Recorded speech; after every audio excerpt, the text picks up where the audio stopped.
One of the big reasons I started making travel videos was simply that I wanted to capture epic shots. But it's not just about the shots, it's about knowing that I created them and the story and experience behind each one. And let's be honest, if gear gets too much in your way, it takes away from that. That leads me to this one tool I've always had a love-hate relationship with: camera sliders. Camera sliders are fantastic for several reasons. One, and probably my favorite, is that they make really epic and creative shots possible. For example, motion time lapses. These are shots that I can't get enough of. In my opinion, it's one of the most beautiful ways to show landscapes. They show the landscape, obviously, they show time and change, and at the same time, motion time lapses look super epic. I still remember the first time when I saw one. I think it was this Norway 8K time-lapse video here on YouTube. And I was blown away. Like, I really asked myself, how did he do that? But that's not all you can do with camera sliders. You can also get shots like this one here, where I filmed myself several times doing different stuff and edited it all together. And I think this is fantastic for storytelling. Yes, I could have done that with a static tripod shot and added some animation in the edit, but let's be real, this would not feel the same. You recognize that it's done in camera. And the same counts, for example, for macro shots when you want to have camera motion in there. If you do that right out of your hand or with a gimbal, it's super hard and often feels impossible. And while gimbals allow you to get pretty cool shots as well, try using them to film yourself. With a camera slider, that's no problem.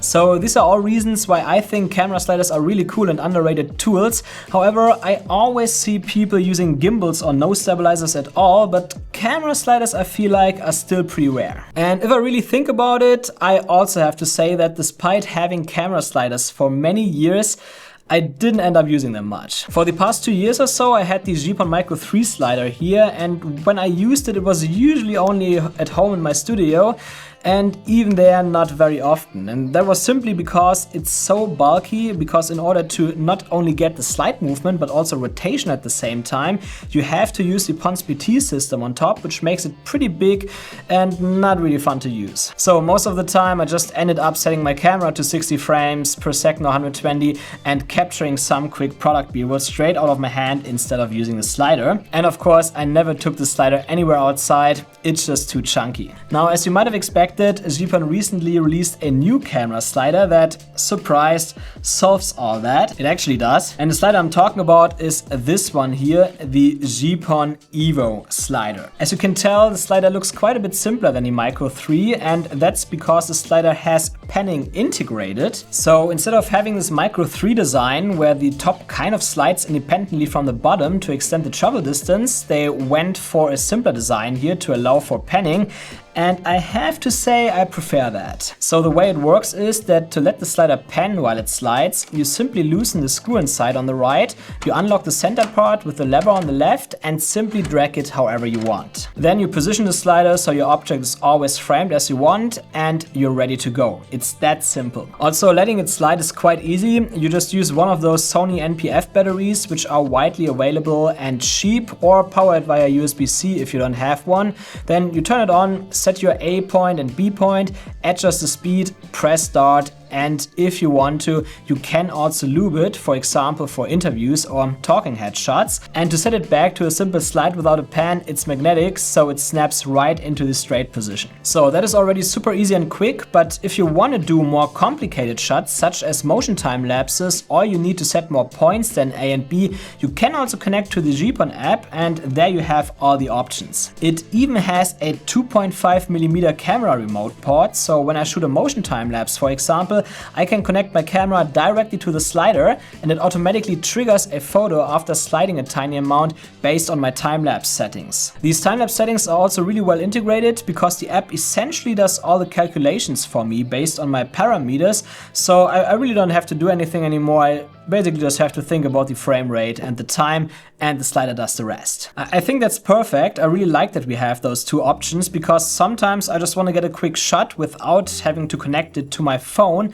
while for more difficult shots such as motion time lapses, I always have enough time to not worry about that. Of course, it's not all good. There are also downsides to it, but the only two downsides I see with the Evo slider are first that it cannot tilt, but honestly there has only been one shot in my life where I actually needed the tilt of the Micro 3 with Pons PT system.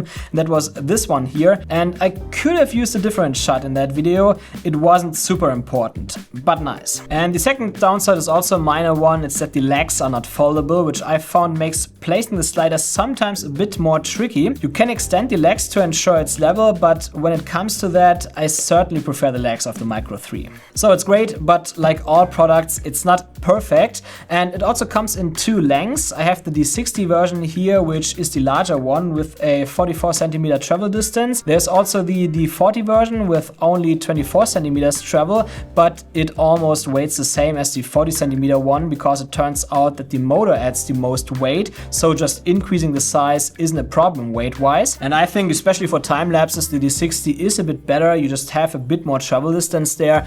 But for just filming yourself, even 20 centimeter can be enough for many shots, and that actually makes especially the smaller version of the slider pretty flexible. Aside from that, the slider also fits into the side pocket of my camera bags, so it's actually a slider that I don't really have a problem taking with me.